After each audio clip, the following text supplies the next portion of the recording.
The Canterbury Tales by Geoffrey Chaucer. Edited by D. Lang Purves. The Friar's Tale. The Prologue.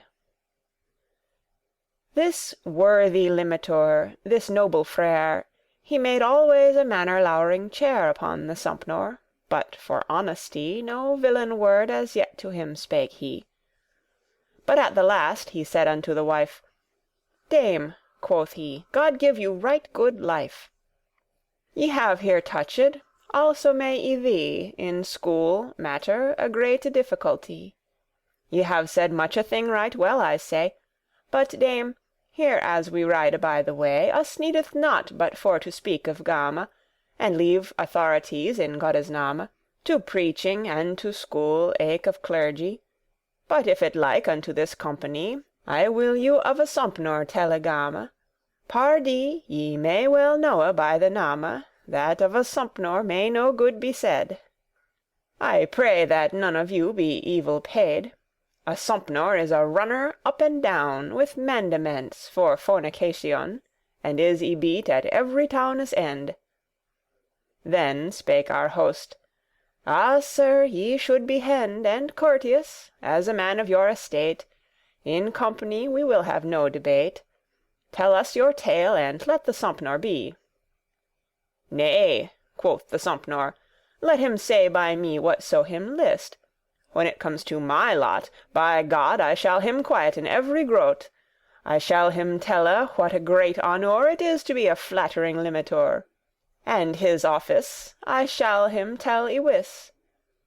Our host answered, "Peace, no more of this." And afterward he said unto the Friar, "Tell forth your tale, mine owen master dear." The Tale. Whilom there was dwelling in my country an archdeacon, a man of high degree, that boldly did execution in punishing of fornication, of witchcraft and eke of bawdery, of defamation and adultery, of churchereaves and of testaments, of contracts and of lack of sacraments, and eke of many another manner crime, which needeth not rehearsen at this time, of usury and simony also, but certes lechours did he greatest woe. They shoulde singen, if that they were hent, and smalle tithers were y foully shent. If any person would on them complain, there mighte start them no pecunial pain. For smalle tithes and small offering he made the people piteously to sing. For ere the bishop caught them with his crook, they weren in the archedeacon's book. Then had he through his jurisdiction power to do on them correction. He had a Sompnour ready to his hand. A slyer boy was none in England, for subtly he had his espial, that taught him well where it might aught avail. He coulde spare of lechours one or two, to teache him to 24 more. For, though this Sompnour would be as a hare, to tell his harlotry I will not spare, for we be out of their correction. They have of us no jurisdiction, nay, never shall have, term of all their lives. "Peter, so be the women of the stives," quoth this Sompnour, "y put out of our cure." "Peace, with mischance and with misaventure," our hoste said, "and let him tell his tale. Now telle forth, and let the Sompnour gale, nor spare not, mine owen master dear." "This false thief, the Sompnour," quoth the Friar, "had always bawdes ready to his hand, as any hawk to lure in England, that told him all the secrets that they knew, for their acquaintance was not come of new. They were his approvers privily. He took himself at great profit thereby. His master knew not always what he won, without a mandament, a lewed man. He could summon on pain of Christe's curse, and they were inly glad to fill his purse, and make him greate feastes at the nale, and right as Judas had a purse smalle, and was a thief, right such a thief was he, his master had but half his duety. He was, if I shall give him his laud, a thief and eke a Sompnour, and a bawd. And he had wenches at his retinue, that whether that Sir Robert or Sir Hugh, or Jack, or Ralph, or whoso that it were, that lay by them, they told it in his ear. Thus were the wench and he of one assent, and he would fetch a feigned mandement, and to the chapter summon them both two, and pill the man, and let the wenche go.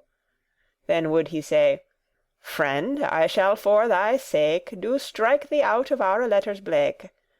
Thee thar no more as in this case travail. I am thy friend, where I may thee avail." Certain he knew of bribers many mo' than possible is to tell in yeares two. For in this world is no dog for the bow that can a hurt deer from a hole know. Bet then this Sompnour knew a sly lechour, or an adulterer, or a paramour, and for that was the fruit of all his rent, therefore on it he set all his intent.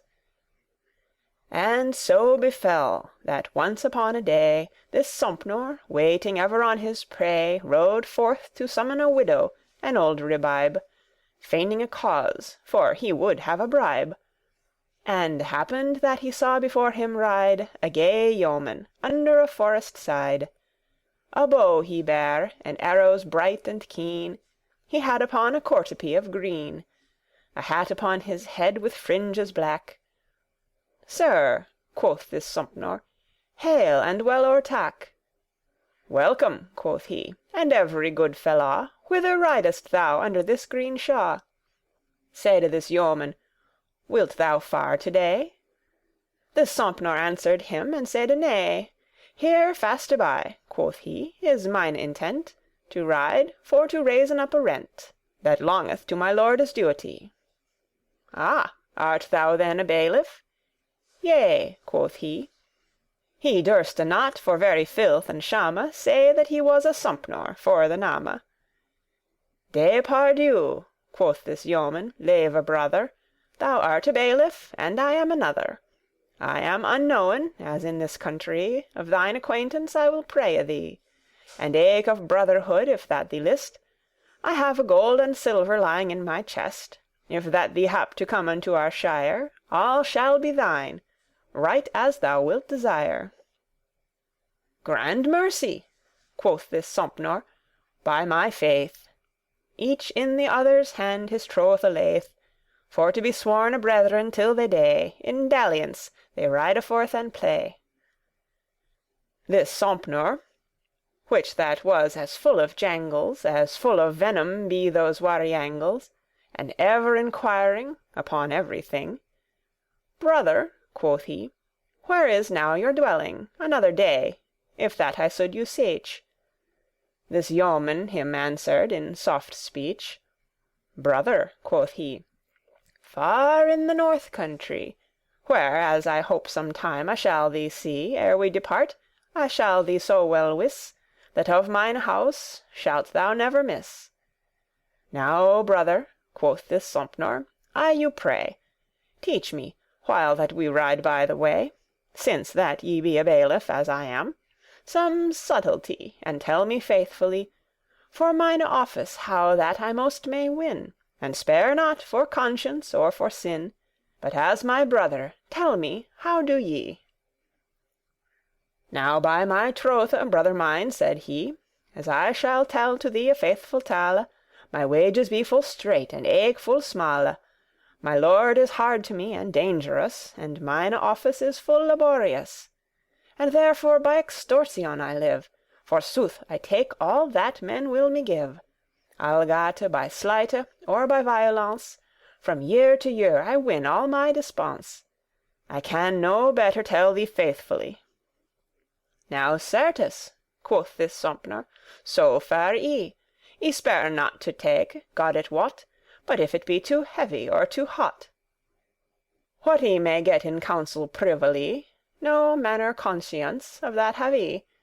Ne'er mine extortion I might not live, for of such japes will I not be shrive. Stomach nor conscience know I none. I shrew these shrifte fathers every one. Well be we met, by God and by Saint Jame. But leve brother, tell me then thy name." quoth this Sompnour, right in this meane while this yeoman gan a little for to smile. Brother, quoth he, wilt thou that I thee tell? I am a fiend, my dwelling is in hell, and here I ride about my purchasing to know where men will give me anything. My purchase is the effect of all my rent. Look how thou ridest for the same intent, to win a good, thou reckest never how. Right so fare I, for ride will I now into the worlde's ende for a prey. Ah, quoth this Sompnour, benedicite, what say ye? I weened ye were a yeoman truly. Ye have a manne's shape as well as I. Have ye then a figure determinate in hell, where ye be in your estate? Nay, certainly, quoth he, there have we none. But when us liketh, we can take us one, or elles make you seem that we be shape, sometime like a man, or like an ape, or like an angel can ye ride or go. It is no wondrous thing, though it be so. A lousy juggler can deceive thee, and pardie, yet can he more craft than he. Why, quoth the Sompnour, ride ye then or gon in sundry shapes, and not always in one? For we, quoth he, will us in such form mak, as most is able our prey for to tak. What maketh you to have all this labour? Full many a cause leve Sir Sompnour, saide this fiend, but all thing hath a time. The day is short, and it is passed prime, and yet have ye won nothing in this day. Ye will intend to winning if ye may, and not intend our thinges to declare. For, brother mine, thy wit is all too bare to understand, although I told them thee. But for thou askest, why laboure we? For sometimes we be Godde's instruments, and meanes to do his commandements. When that him list upon his creatures, in divers acts and in divers figures, withoute him we have no might certain. If that him list to stande there again, and sometimes at our prayer have we leave, only the body, not the soul, to grieve. Witness on Job, whom that we did full woe, and sometimes have we might on both the two. This is to say, on soul and body eke, and sometimes be we suffered for to seek upon a man and do his soul unrest, and not his body, and all is for the best. When he withstandeth our temptation, it is a cause of his salvation. Albeit that it was not our intent he should be safe, but that we should him hent. And sometimes be we servants unto man, as to the Archbishop Saint Dunstan, and to the apostle servant eke was I. Yet tell me, quoth this Sompnour, faithfully, mak ye newe bodies thus alway of the elements? The fiend answered, nay. Sometimes we feign, and sometimes we arise with dead bodies in full sundry wise, and speak as reasonably and fair and well as to the Pythoness did Samuel. And yet will some men say it was not he. I do no force of your divinity, but one thing warn I thee, I will not jape. Thou wilt algates weet how we be shape. Thou shalt hereafterward, my brother dear, come where thee needeth not of me to lear. For thou shalt by thine own experience conne in a chair to read of this sentence, better than Virgil while he was alive, or Dante also. Now let us ride blithe, for I will hold a company with thee, till it be so that thou forsake me. Nay, quoth this Sompnour, that shall ne'er betide. I am a yeoman, that is known full wide. My trothe will I hold, as in this case, for though thou wert the devil Satanas, my trothe will I hold to thee, my brother, as I have sworn, and each of us to other, for to be true brethren in this case, and both we go about in our purchase. Take thou thy part, what that men will thee give, and I shall mine, thus may we both live. And if that any of us have more than other, let him be true, and part it with his brother. Ye grante, quoth the devil, by my fay. And with that word they rode forth their way, and right at the entering of the towne's end, to which the Sompnour shope him for to wend, they saw a cart that charged was with hay, which that a carter drove forth on his way. Deep was the way for which the carte stood. The carter smote and cried as he were wood. Heit Scot, heit Brook, what spare ye for the stones? The fiend, quoth he, you fetch body and bones. As far forthly as ever ye were foaled, so much a woe as ye have with you tholed. The devil have all, horses and cart and hay. The Sompnour said, here shall we have a prey. And near the fiend he drew, as nought ne were, full privily, and rounded in his ear. Hearken, my brother, hearken by thy faith. Hear'st thou not how that the carter saith? Hent it anon, for he hath given it thee, both hay and cart, and eke his couples three. Nay, quoth the devil, God wot, never a deal. It is not his intent, trust thou me well. Ask him thyself, if thou not trowest me, or elles stint a while, and thou shalt see. The carter thwacked his horses on the croup, and they began to drawen and to stoop. Heit now, quoth he, there, Jesus Christ you bless, and all his handiwork both more and less. That was well twight, mine owen liart boy. I pray God save thy body, and Saint Loy. Now is my cart out of the slough, pardie. Lo, brother, quoth the fiend, what told I thee? Here may ye see, mine owen deare brother. The churl spake one thing, but he thought another. Let us go forth about in our voyage. Here win I nothing upon this carriage. When that they came somewhat out of the town, the Sompnour to his brother gan to rown. Brother, quoth he, here wons an old rebeck, that had almost as lief to lose her neck as for to give a penny of her good. I will have 12 pence, though that she be wood. Or I will summon her to our office, and yet, God wot, of her know I no vice. But for thou canst not, as in this country, win thy cost, take here example of me. This Sompnour clapped at the widow's gate. Come out, he said, thou old very trait. I trow thou hast some friar or priest with thee. Who clappeth? Said this wife. Benedicite. God save you, sir, what is your sweete will? I have, quoth he, of summons here a bill. Up pain of cursing, look that thou be to-morrow before our archdeacon's knee, to answer to the court of certain things.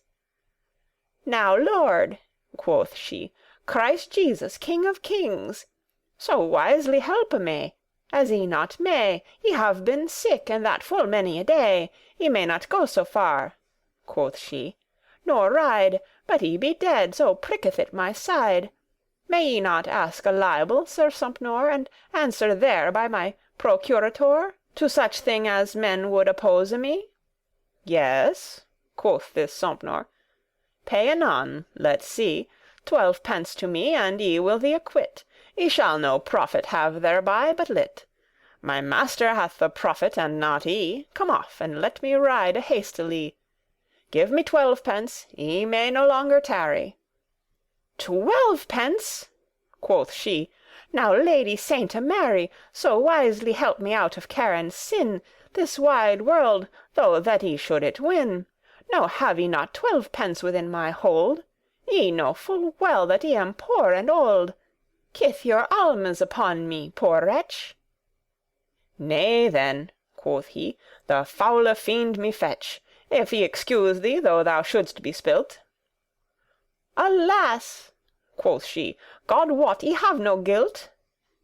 Pay me, quoth he, or by the sweet Saint Anne, as I will bear away thy newe pan for debt, which thou owest me of old, when that thou madest thine husband cuckold.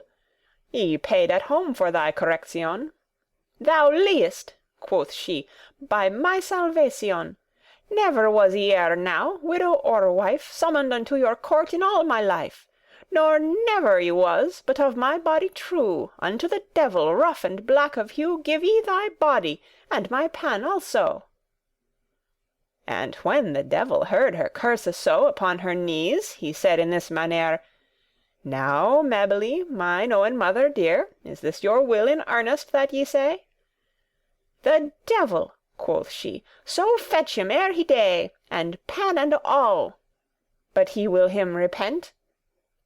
"Nay, olde stoat, that is not mine intent," quoth this Sompnour, "for to repente me For anything that I have had of thee. I would I had thy smock and every cloth." "Now, brother," quoth the devil, "be not wroth.